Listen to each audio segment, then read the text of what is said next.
Vamos abrir nossas Bíblias no livro de Tiago. Vamos à pregação da palavra. O momento principal do culto. Obrigado, gente. Espero que Deus fale com você.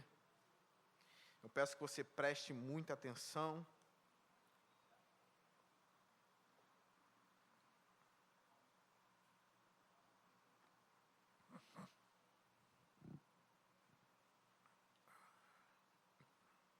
Vamos abrir a Bíblia em Tiago, capítulo 2,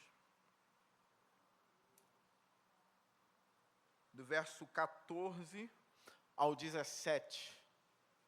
Tiago, capítulo 2, do verso 14 ao 17.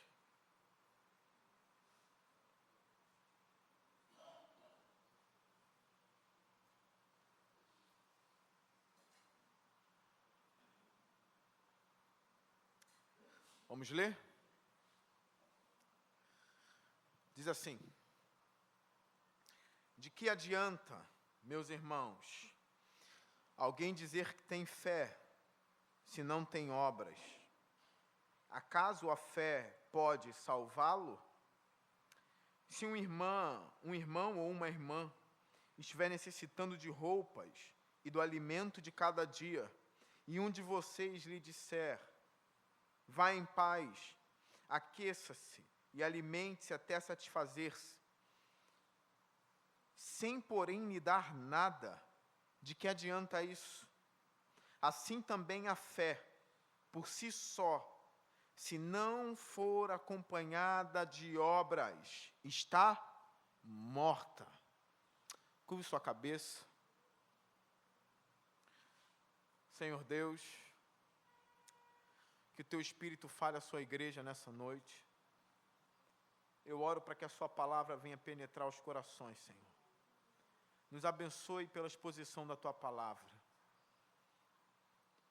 Que o golpe do Teu Espírito, ó Deus, seja certeiro em nós, para que a gente saia daqui, Senhor, contentes por ter ouvido e ter tido o privilégio de ouvir, ó Deus, a Tua palavra. Que a gente venha procurar pela Tua palavra, esperar pela Tua palavra, desejar a Tua palavra, Senhor. Que a pregação não se aparte deste púlpito, Senhor, para a Tua glória, em nome do Senhor Jesus Cristo. Amém. Aqui, meus irmãos, nós estamos diante de um texto muito sério de Tiago. A gente continua com a nossa série de mensagens baseadas nessa epístola do nosso irmão Tiago, que foi uma das colunas da igreja. E é mais um texto muito sério. É mais um texto que nos exorta muito. Se a gente lê os textos de Tiago com atenção, a gente vai ser edificado, mas a gente vai ser muito exortado. Porque aquele cristão que está vivendo no comodismo, ele lê Tiago, não tem como ele ficar sem perturbação. Ele vai ser perturbado pela mensagem de Tiago. Principalmente aquele crente que de fato se acha um crente perfeito. Principalmente aquele crente que de alguma forma, e talvez ele nem saiba que ele faz isso, ele se acha acima dos outros cristãos, ou que outros cristãos deveriam aprender a ser cristãos melhores com ele. Quando ele lê Tiago, de alguma forma ele vai ser exortado. Ele vai ver que não é da maneira como ele pensa, que não é da maneira como ele se vê. Tiago vai mostrar um espelho para ele e dizer para o cristão, como a gente já estudou aqui: meu amigo, se você cai em um só ponto da lei, você é pecador, meu irmão. Se você se acha santo porque nunca adulterou, se você se acha santo porque você não fornica, se você se acha, meu amigo, se você despreza o pobre, se você faz acepção de pessoas, você é um pecador. Então Tiago, ele vai mostrar para a igreja, para os cristãos, que sem Cristo nós não somos nada. Ou seja, Tiago está aqui também, de alguma forma, para esmagar o orgulho do nosso coração. Aquilo que a gente, como cristão, pode chamar de maldito orgulho, desgraçado orgulho. O orgulho que separa a igreja, o orgulho que separa marido de mulher, o orgulho que separa pai dos filhos, o orgulho que faz pessoas ficarem pulando de igreja em igreja porque não acham uma igreja tão santa quanto ela mesma. É um orgulho tão diabólico, uma coisa tão terrível, que você não consegue enxergar que às vezes o problema é você. Então, lendo Tiago, estudando as Escrituras, a gente vai aprender a ser mais humilde. A gente vai aprender a baixar a cabeça e dizer, Senhor, o quanto eu preciso da sua graça. Eu perdi muito tempo julgando pessoas, eu perdi muito tempo criticando pessoas, quando na verdade eu preciso de mudança. Porque Tiago fala para a gente obter sabedoria, a gente olha para nós mesmos e fala, Senhor, eu tenho estado na sua casa há 20 anos e não obtive sabedoria, ó Deus. Tiago vai falar do amor à palavra, Senhor, eu estive na igreja há 20 anos e eu nunca entendi o que de fato é a sua palavra. Para mim era tudo a mesma coisa, a igreja era tudo igual. Bastava o pastor falar em nome de Jesus que eu falava amém, e não importava o conteúdo. Porque, Senhor, eu nunca soube discernir o que é verdade e o que não é verdade. Então, se o cara está de paletó pregando, eu aceito. Tiago vai nos ensinar aqui muitas coisas. Como a gente já aprendeu, bajulação, ele vai esmagar a bajulação. Você não precisa ser um bajulador se você tem um Cristo que é Senhor da glória. Bajule Ele, no bom sentido da palavra. Então, Tiago vai nos exortar, a mim e a você também, a ser um crente melhor. Você está disposto a ser um cristão melhor? Ou não, você quer continuar do mesmo jeito? Ou você quer melhorar? Se você quer melhorar, Tiago nos dá os remédios aqui. Tiago nos dá o antídoto aqui. Meus irmãos, eu tenho visto e meditado, o cristão tem que viver em progresso. Em progresso, ele tem que sempre caminhar em progresso, em novidade de vida. Ele não pode ficar estagnado, ele tem que se incomodar com isso. E aqui Tiago, ele traz uma palavra dura para mim, mas é para você também, não é dura só para mim não, meus irmãos. Então eu tenho o prazer de poder pregar para você aquilo que atinge a minha alma e que me incomoda. Eu quero que você também seja incomodado. Claro, para a sua edificação. Tiago diz assim no verso 14, de que adianta, ele já começa desafiando a gente. De que adianta, meus irmãos, alguém dizer que tem fé, se não tem obras? Acaso a fé pode salvá-lo? Uma das doutrinas centrais, irmãos, do cristianismo, presta atenção em mim, é a justificação pela fé somente. Não é a justificação pela fé mais obras, não. Uma das doutrinas do cristianismo é esta, Paulo defendeu isso. Lutero também defendeu isso. A Igreja Batista também defende isso em sua história. A justificação é somente pela fé. Mas aqui a gente já precisa entender aquilo que chamam de a lógica de Tiago. O que um erudito escreveu aqui, bem curtinho, eu quero ler para vocês. A lógica de Tiago é esta. A salvação é mediante a fé. A fé produz obras. Onde não há obras, a fé não existe. Logo, profissão de fé sem obras que a acompanham não tem qualquer valor. A gente já começa aprendendo aqui, a fé verdadeira, ela produz o quê? Obras. Você não é justificado pelas obras, você é justificado somente pela fé. O homem creu em Cristo Jesus, ele já é justificado. Mas essa fé, ela não é inoperante. Ela produz algo se ela for verdadeira. O que adianta levantar a mão e dizer, eu creio em Jesus, eu aceito Jesus, e isso não produzir santidade, não produzir obras na sua vida? E obras aqui, meus irmãos, é necessário deixar isso claro. É claro que o que eu vou falar é uma coisa muito boa. Mas obras aqui, o que o Tiago está dizendo, não é você ser a pessoa que mais trabalha na igreja, que limpa vômito de criança na igreja, que está sempre atuante na denominação, que está sempre atuante na igreja, que está lavando prato, tudo isso é bom.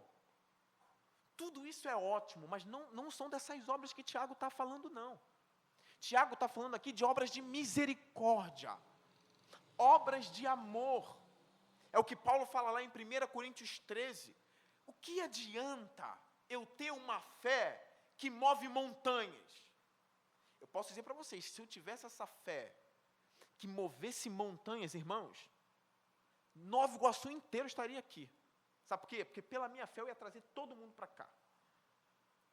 Eu ia começar a mover montanhas para tudo quanto é lado. Eu ia ter um monte de seguidores. Mas a Bíblia, ela me exorta dizendo, se você não tem amor, meu irmão, isso não vale nada. É incrível isso, né? Eu poderia falar todos os dialetos, as línguas até mesmo dos anjos, dos homens, tudo. Eu poderia ter uma imensa sabedoria, mas se eu não tiver misericórdia, se eu não tiver amor, isso não vale de nada. Deixa eu falar uma coisa para você. Você pode ser o maior trabalhador aqui na igreja. Você pode ser a pessoa mais ativa, mais fervorosa. Se você não tem misericórdia, se você não tem amor, acontecerá uma coisa muito séria no dia do juízo final. Você vai ouvir palavras duras do Rei dos Reis. Aquilo que eu já falei para vocês semana passada. Eu não conheço você. Como pode o Senhor não me conhecer? O Senhor não sabe que de segunda a segunda eu me dedicava à obra? O Senhor não sabe que eu profetizava? O Senhor não sabe que eu expulsava demônios apenas com o olhar? Enquanto outros levavam 6 horas para fazer isso, eu expulsava com meu paletó.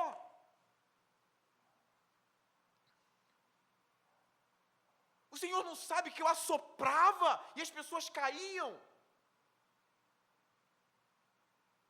Existe um pastor que uma vez falou o seguinte, um pastor me contou do outro pastor, que eu não vou citar nome aqui. Existe fofoca de pastor. Eu estou encrencado porque esse vídeo vai para o YouTube. Eu não vou citar nomes, mas ele diz assim, pastor, assim, rapaz, eu estou com tanta bronca da minha igreja, que eu estou torcendo para um monte de gente cair endemoniado lá na igreja. Mole. Os crentes todinho. Falei, meu Deus do céu. Vou nem me meter, que eu não sei nem o que está se passando lá. Não quero me meter na igreja dos outros. Meu irmão, não adianta nada. Pode fazer tudo isso. Ele pode se achar cheio da unção, meu irmão. Mas se você não tem misericórdia, se a sua fé não produz obras de caridade, obras de misericórdia, obras de piedade, a misericórdia não vai triunfar sobre o juízo naquele dia. Comece agora a examinar a sua própria fé.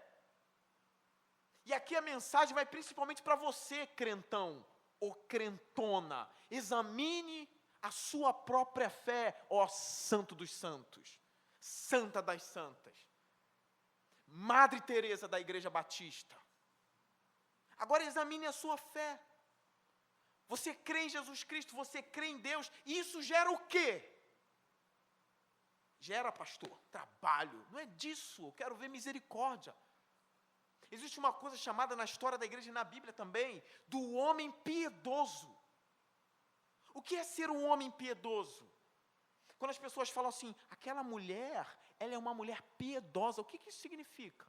Você pode ter certeza, ela não é fofoqueira, ela não é difamadora, ela não traz discórdia, ela é uma mulher temente a Deus, é uma mulher que tem boca e só fala para edificação. Quando ela exorta com amor, chamando num canto com toda a humildade, com amor. Isso é demonstração de piedade, porque ela sabe que foi perdoada por um Deus santo. Aquela coisa de não dar o braço a torcer, ela dá o braço a torcer porque ela está cheia de humildade. A humildade é uma virtude que não dá para ser contida, ela transborda, ela manipula você. Não dá para fingir ser humilde. A humildade é uma virtude poderosa que se movimenta em você e ela te impede de ter atos soberbos. Então essa fé salvadora vai produzir isso em você. E enquanto eu estou pregando, eu também creio que isso está acontecendo no seu coração. Existe uma coisa que alguns homens de Deus têm chamado até de heresia. É uma coisa terrível que começou a permear as igrejas, que é algo chamado o cristão carnal. Tem os cristãos espirituais, não é isso? E tem os cristãos carnais. O homem de Deus assim, quem foi que inventou essa loucura? Não existe cristão carnal, meu irmão. Apesar da gente viver com um pecado dentro de nós, e a gente acabar tendo uma parcela de carnalidade, a gente está caminhando em progresso, lembre-se disso. John Newton, eu não sou quem eu queria ser, mas uma coisa eu sei, eu não sou quem eu era antes. As coisas estão mudando. Então esse teólogo disse assim, se você é um cristão 100% carnal, eu tenho uma coisa para te dizer, você é 100% não cristão. Se você diz que é um cristão que foi batizado, que está na igreja, mas é um cristão ainda 100% carnal, a notícia que ele tem para você é o seguinte, você é 100% ímpio. Não existe essa história de cristão carnal. Cristãos são espirituais. Essa coisa não existe, isso parte do princípio de o seguinte, o Espírito Santo foi poderoso para me regenerar, mas ele não foi poderoso para fazer com que eu abandonasse a minha velha vida. Que contradição é essa? O Espírito me regenera, mas ele não me ajuda a abandonar a minha vida passada. E eu digo, sou regenerado, e aí, mudou alguma coisa? Não. Então eu não sou regenerado. Eu ainda estou separado de Deus. Eu não estou unido com Deus ainda. Então, e Tiago está escrevendo para a igreja. Você diz que tem fé, você diz que crê em Jesus Cristo, sim. Mas essa fé, ela tem que produzir coisas, ela tem que produzir obras. É aquilo que a gente chama de fé operante. Fé operante. Uma das coisas da nossa igreja, da Igreja Batista, que a gente tem como algo precioso para nós é que a igreja, ela é constituída por pessoas regeneradas.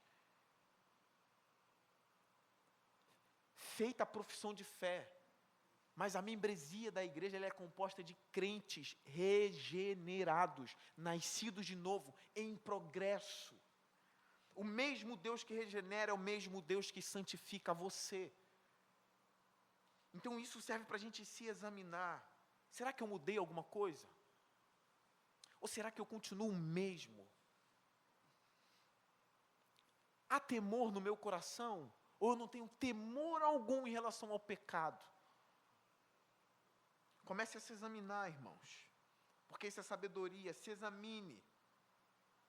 No verso 15 diz assim, se um irmão, aqui Tiago começa a ir para a prática. Se um irmão ou irmã estiver necessitando de roupas e do alimento de cada dia, e um de vocês lhe disser, vá em paz, aqueça-se, alimente-se até satisfazer-se, sem porém lhe dar nada, de que adianta isso? Parece até um deboche isso, não é, irmãos? Agora eu faço uma pergunta para vocês. Será que Tiago inventou essa história? Ou ele ficou sabendo que isso estava acontecendo na igreja? Você acha que ele inventou isso? Não parece um deboche? A igreja antiga, irmãos, tinha crentes que estavam vivendo os momentos dificílimos, até mesmo de miséria. Há relatos da igreja que tinha irmãos que só tinham uma peça de roupa. Membros da mesma igreja local. Tinha pessoas ricas na igreja, mas tinha pessoas miseráveis. Alguns chegam a dizer que isso beirava a nudez deles. Irmãos, ao ponto deles chegarem a pedirem coisas. É necessário muita coragem ou muita necessidade para você chegar ao ponto de pedir. Então, Tiago está tratando disso. Se vier um irmão ou uma irmã, ou seja, as mulheres também, necessitado de roupas e de alimento, e você não dá nada, você apenas dá uma palavra de vitória para elas, despede elas sem ajudar, sem dar nada, Tiago diz assim, de que adianta isso? Eu posso traduzir para vocês, o que adianta se dizer crente, se você age assim? Como pode você voltar para casa tendo dado essa resposta? Deus está vendo tudo isso, meus irmãos. Escuta uma coisa, um cristão, gente, isso aqui é até uma incoerência, cristão mão de vaca, não combina. Ou você é cristão ou você é mão de vaca. Não dá para ser cristão e ser avarento, porque a avareza é uma idolatria, vocês sabiam disso? Não dá para servir a Deus e a mamão. O cristão tem que ser alguém que dá com amor, que contribui, que é desprendido. Não combina, meu irmão. Você que é casado, meu amigo. A mulher não vê nem a cor do dinheiro. Que dirá os outros? Que dirá a igreja? Irmãos, chegam a ser homens cruéis. Não mato ninguém, irmão, não precisa matar, não. Basta ser avarento que você é cruel. É triste quando vem mulheres dizendo assim, eu não sei nem onde ele esconde o pagamento dele, eu tenho que implorar para comprar roupa.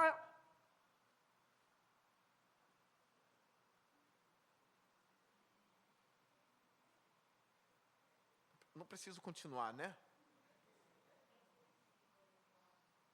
A gente ouve cada coisa, irmãos. Cada coisa.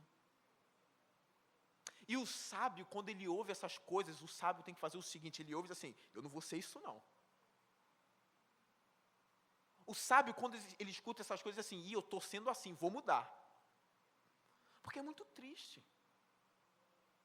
A avareza, aquilo que alguns chamam de mão de porco, não abre por nada.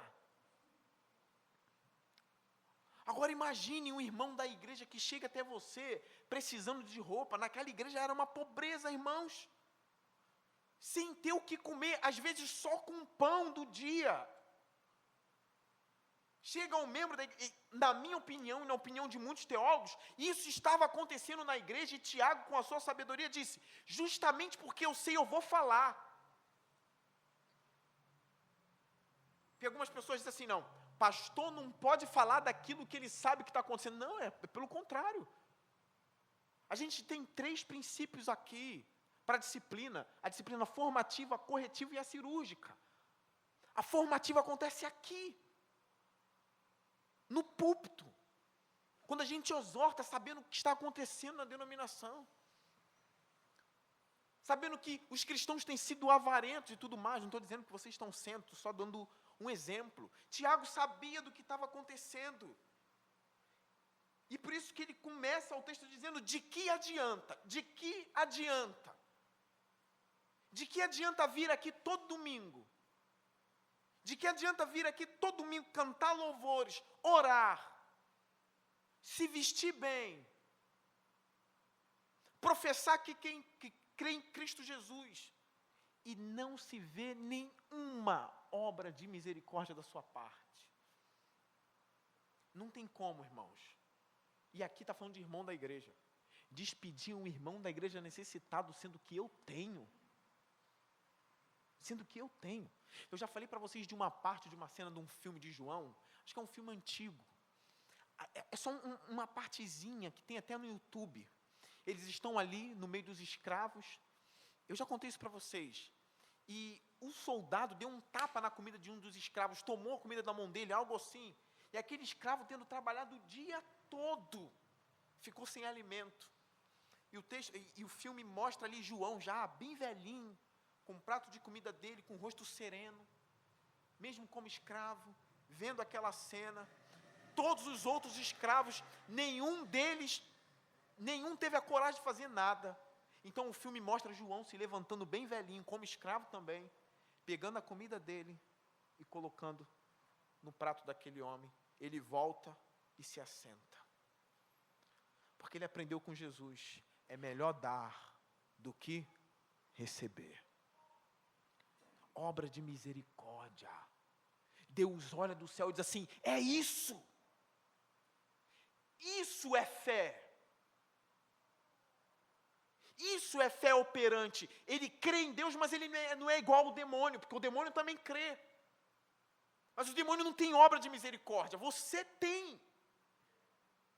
Então é como se Deus estivesse olhando na glória, dizendo, é isso, continue crescendo, seja mais piedoso. Eu lembro no Antigo Testamento, poucas vezes isso acontece. Quando passava, por exemplo, Elias ou Eliseu, as pessoas diziam, lá vai um homem de Deus. Isso é raro acontecer. É um termo raro de ser usado. Como hoje é muito difícil você olhar e dizer assim, ali ó, naquela denominação, aquele homem é um homem piedoso. É um homem de Deus. Aquela mulher é uma mulher piedosa.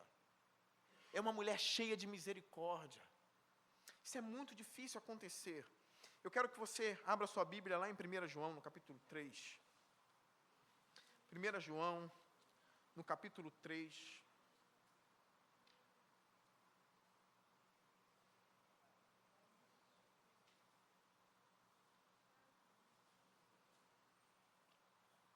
No versículo 11.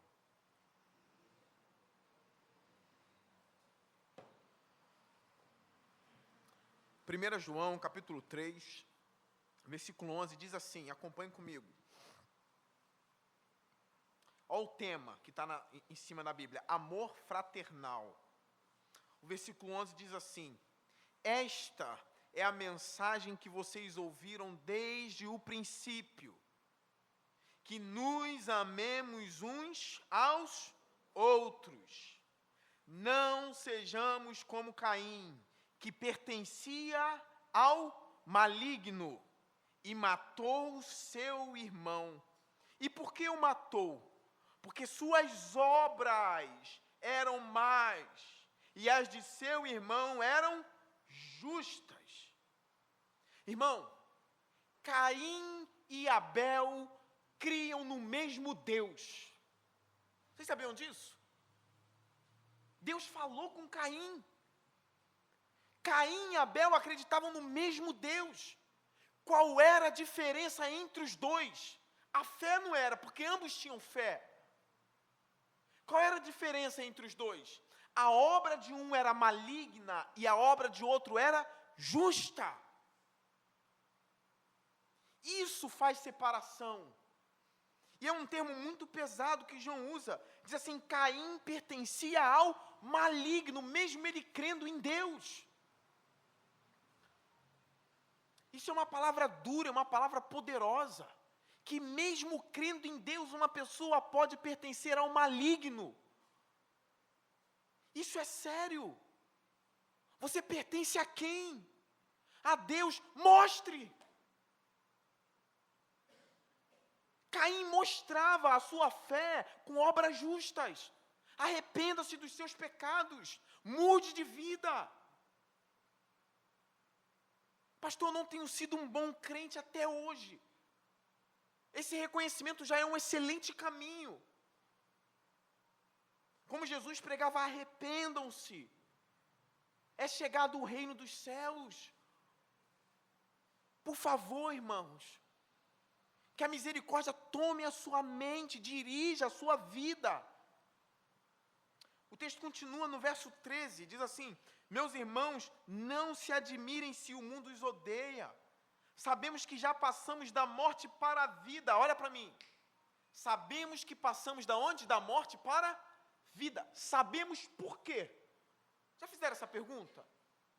Por que você sabe que passou da morte para a vida?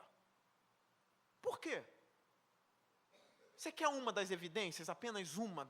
Uma? É só continuar lendo. Verso 14. Sabemos que já passamos da morte para a vida, porque profetizamos a todo instante na igreja. Falamos em línguas, rodopiamos. É isso? É simples. Simples. Sabemos que já passamos da morte para a vida porque amamos nossos irmãos. Quantas vezes eu precisei cair de joelhos, dobrar os meus joelhos e dizer: Senhor, me faz amar o meu próximo. De você sentir falta, eu não tenho amado. Eu só tenho julgado, mas eu não tenho amado. O amor é uma obra de Deus, e João diz assim: sabemos. Uma das formas de saber que nós somos filhos de Deus é amamos os nossos próximos. Grava essa mensagem, os nossos irmãos. O texto continua: quem não ama permanece na morte. Verso 15: quem odeia seu irmão é assassino. E vocês sabem que nenhum assassino tem a vida eterna em si mesmo. Não levantem a mão.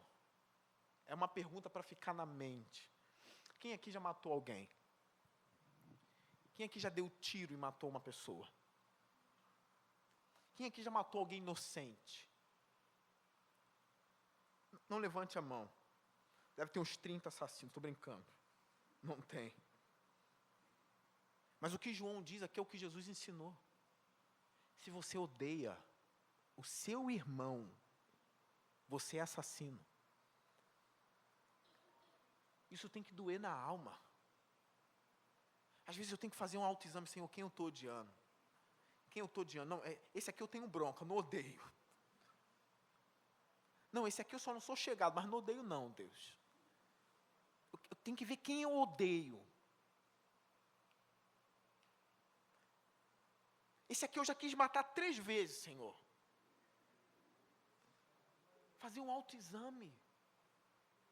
Porque o texto aqui é um texto duro. Quem odeia seu irmão é assassino, é a Bíblia que está dizendo. Verso 16: nisto conhecemos o que é amor, o amor. Jesus Cristo deu a sua vida por nós, e devemos dar a nossa vida por nossos irmãos.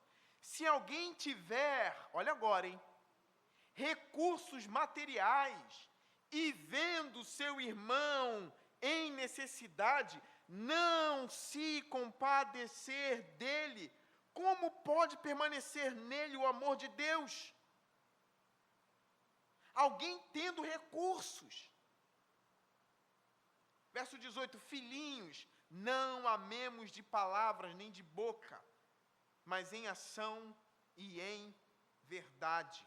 Assim saberemos que somos da verdade e tranquilizaremos o nosso coração diante dele, quando o nosso coração nos condenar. Escuta uma coisa: as obras de misericórdia servem para abafar a condenação do nosso coração.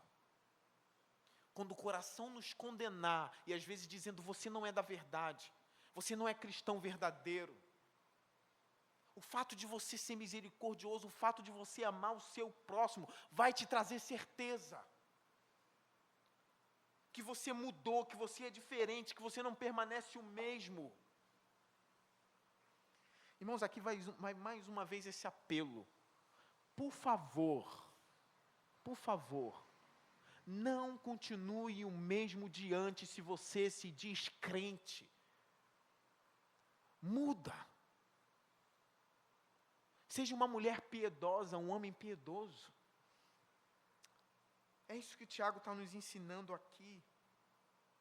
E a gente vai além. A gente vai falar aqui agora do verso 17, já caminhando para o final, que diz assim: assim também a fé, por si só, se não for acompanhada de obras, está morta. Gravou a mensagem de Tiago? Assim também a fé, por si só, se não for acompanhada de obras, está morta. Mais uma vez, que obras são essas? Obras de caridade, obras da misericórdia, obras do amor. A gente poderia intitular essa mensagem como a morte da fé. Ou a fé morta. Alguns têm dito que essa fé é como um bebezinho que até sai da barriga da mãe. Ele até nasce, mas ele nasce morto. Alguns têm dito que essa fé é isso. A pessoa fez profissão de fé na igreja. É como um bebê que saiu da barriga da mãe. Mas já está morto, já nasceu morto, coitado. É uma fé morta. Não dá para se gabar dizendo, eu acredito na ressurreição. Eu acredito, há 20 anos eu acredito nisso.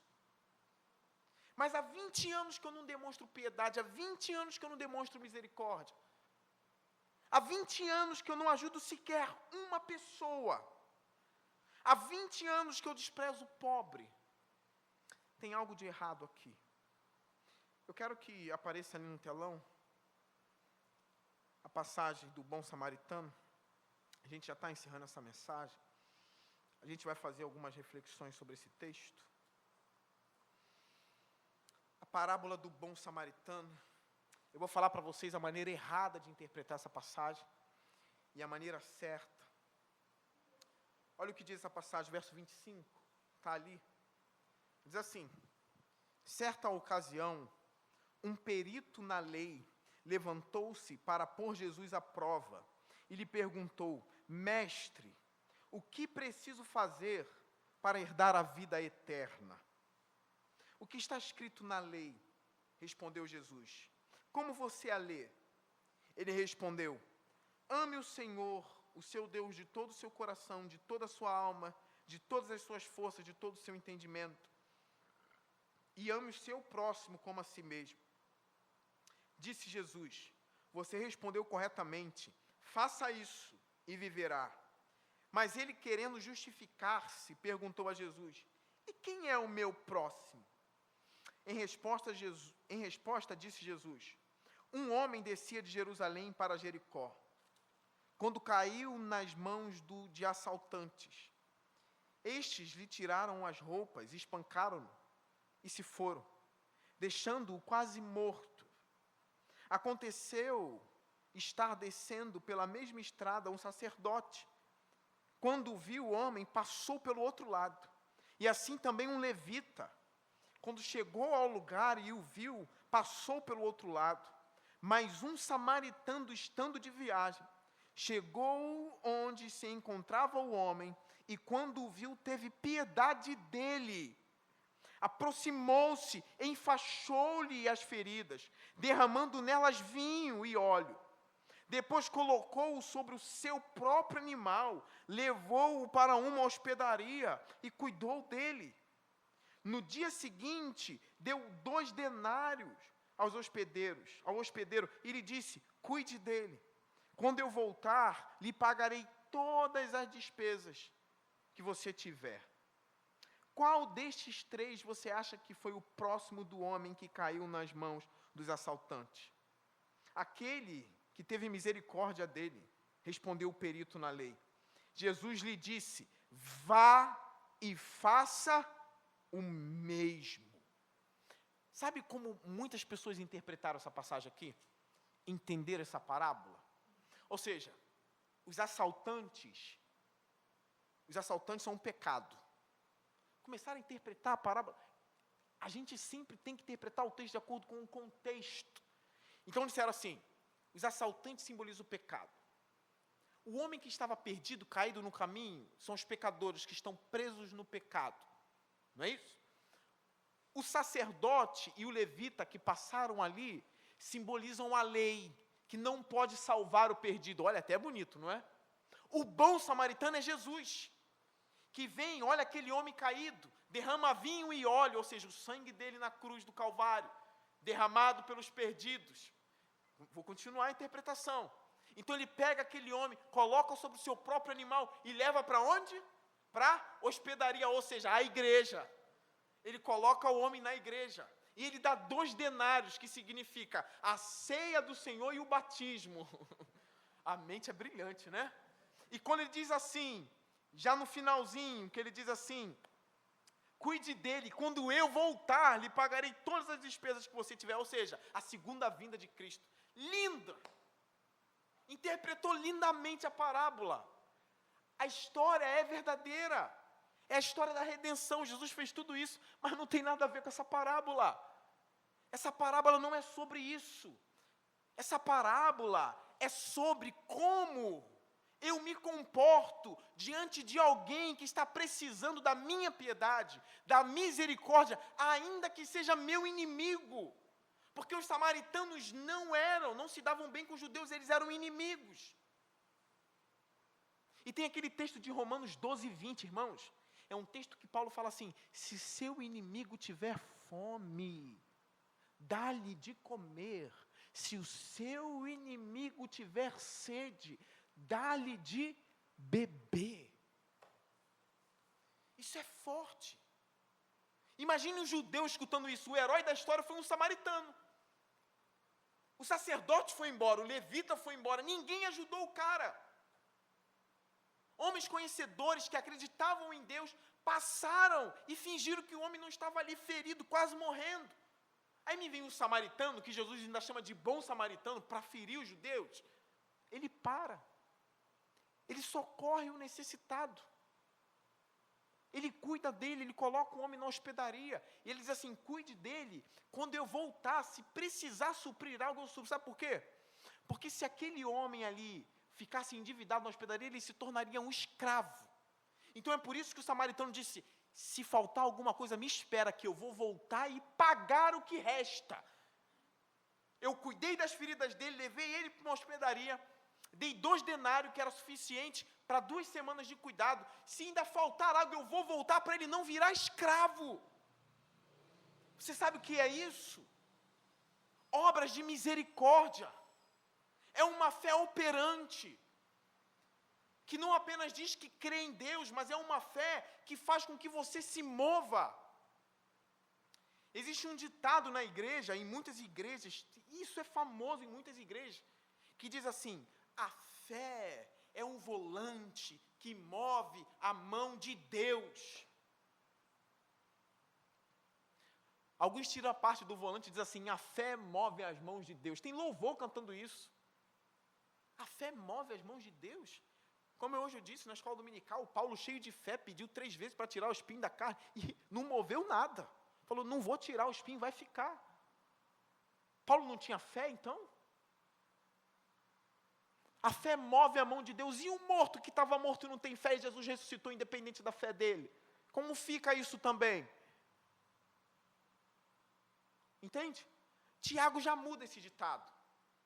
Para Tiago, a fé não move a mão de Deus. Para Tiago, a fé move você, irmão. Captou a ideia ou não? Tiago não tem essa ideia de a fé mover a mão de Deus como se Deus fosse um boneco, que a sua fé joga ele para a direita e para a esquerda. Para Tiago, a fé move a pessoa. Se você tem fé e não tem obras, a sua fé é uma fé morta. Eu não quero ter uma fé morta. Eu não quero que você tenha uma fé morta. Eu quero que aqui nessa igreja tenha cristãos de verdade espirituais. Essa ideia de cristão carnal não existe. Eu quero que aqui nessa igreja as pessoas de fato conheçam o que é misericórdia. Isso começa com pequenos gestos, irmãos. E aqui eu já quero trazer aplicações a vocês. Se você tem dificuldade com relacionamento, pastor, eu tenho uma dificuldade, eu não consigo nem abraçar uma pessoa. Será que eu sou salvo porque eu não tenho? Comece por baixo, meu amigo. Dá um abraço, dá um beijo. Você quer um outro conselho? Pastor, eu tenho uma dificuldade ainda de chegar nas pessoas. Dá um abraço, diz para a pessoa, eu vou tirar essa semana para orar pela sua vida. Você já está demonstrando pequenos gestos de misericórdia, você está entendendo? Irmão, essa semana eu vou tirar para orar por você. Vai lá naquela pessoa, aperta a mão dele. Diz assim, me perdoa por não ter te dado atenção esse tempo todo. Eu estou falando, mas é para fazer, irmãos. Porque é uma coisa muito séria o Senhor dizer para vocês, vocês até acreditam em mim, Mas eu estou vendo a fé de vocês está dentro de um caixão. Abraça com carinho. Volte atrás, irmãos. Volte atrás nas suas atitudes. Demonstre misericórdia para aquela pessoa que não te tratou com misericórdia. Exercita isso. Começa dentro da igreja. Você acha que eu nunca passei por isso também, não? De olhar para a pessoa, não, esse aqui eu não consigo. Não, esse aqui não. Você acha que eu nunca passei por isso? Você acha que eu nunca tive crise de saber que eu magoei alguém da minha própria família e dizer, eu tenho que pedir perdão, mas eu não consigo? Aí eu ficava assim, eu vou pedir. Aí a pessoa, vamos supor, estava na sala. Aí eu, vai ser agora. Aí eu passava pela pessoa e ia para a cozinha. Eu falei, não foi dessa vez. Eu falei, eu vou passar mais uma vez. Se ela me olhar com cara de cachorro morto, eu peço perdão. Eu passava, a pessoa estava assim, ó. Eu falei, não vou pedir. Aí ia para o quarto. E aquilo me agoniando. Eu falei, meu Deus, agora eu vou passar de novo. Passava, virava, descia e ia embora. Eu falei, não pedi, não consigo. É preciso muita coragem para fazer isso. Mas tem alguma coisa incomodando aqui. Eu preciso quebrar o meu braço. Eu já consegui vencer várias vezes. Eu falei, eu vou lá, meu Deus, eu não sei nem o que vai ser. Chega assim, ó, perdoa pelo que eu falei hoje, tá? Me perdoa pelo que eu falei. Começa assim. Como um mongolóide, né? Me perdoa pelo que eu falei, tá bom? Aí vai embora. Assim, não foi direito o pedido de perdão, mas pelo menos foi o início. Eu vou melhorar nisso. E daqui a pouco começa a melhorar. Eu estou quebrando as barreiras, você está entendendo? Então, às vezes, é pouco, é pouquinho. Eu vou tirando um pouco. É como um bandido fugindo da cadeia com uma colher. Vou só, ó. Comece por baixo. Nossa, eu estou doido para falar mal, mas não vou. Entende? E assim você começa com atos de misericórdia. Começa ajudando também a sua igreja, os seus irmãos em Cristo. Eu já falei muito, eu não quero pregar até a meia-noite hoje. Não quero. Mas a própria igreja precisa dos seus atos de misericórdia. A gente não faz, a gente não usurpa ninguém aqui, vocês sabem disso. Que seja um ato de amor, que seja um ato livre, vencendo a avareza. E eu sei que disso Deus se agrada. Que Deus tenha nos edificado com essa mensagem. Irmãos, comece por baixo, mas começa. Por favor, vença seu orgulho, por favor. Que a misericórdia seja o juiz no seu coração. Amém? Peça perdão sim. Peça perdão sim. Peça perdão sim. 3 vezes. Passe a ter misericórdia sim. Vá até a pessoa sim. Amém. Aqui eu encerro a mensagem. Que o Espírito Santo venha mudar cada vez mais os nossos corações pecaminosos. Amém? Eu quero orar por você, curve sua cabeça.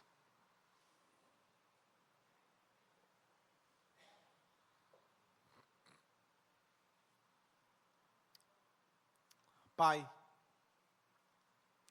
Tu és um Deus misericordioso, Senhor.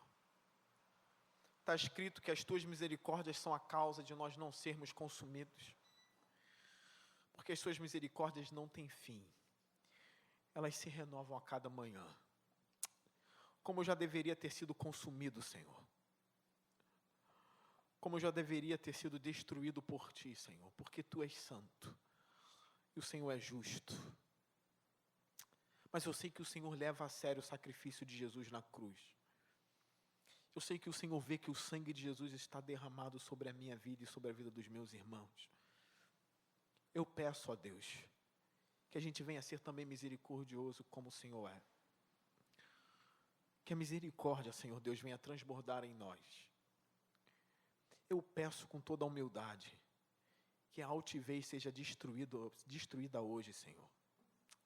Que o espírito altivo que te desagrada seja esmagado pela Tua palavra, pela pregação da Tua Escritura, Senhor. A gente precisa aprender a pedir perdão, Pai. A gente precisa ser piedoso, Senhor. A gente precisa ser uma igreja, Senhor, uma igreja batista, mas formada de irmãos piedosos, Senhor. de irmãos que não fazem cadeira voar nas assembleias, Senhor, de irmãos que não xingam uns aos outros nas assembleias, Senhor, mas irmãos cheios do Teu Espírito, Senhor Deus, que sabe o que é ser uma pessoa piedosa até mesmo no falar, no agir, temente ao Teu Espírito que reina na igreja. Quantas igrejas, Senhor Deus, têm feito bagunça, Senhor, mas a gente quer ser diferente, a gente quer ter um espírito manso.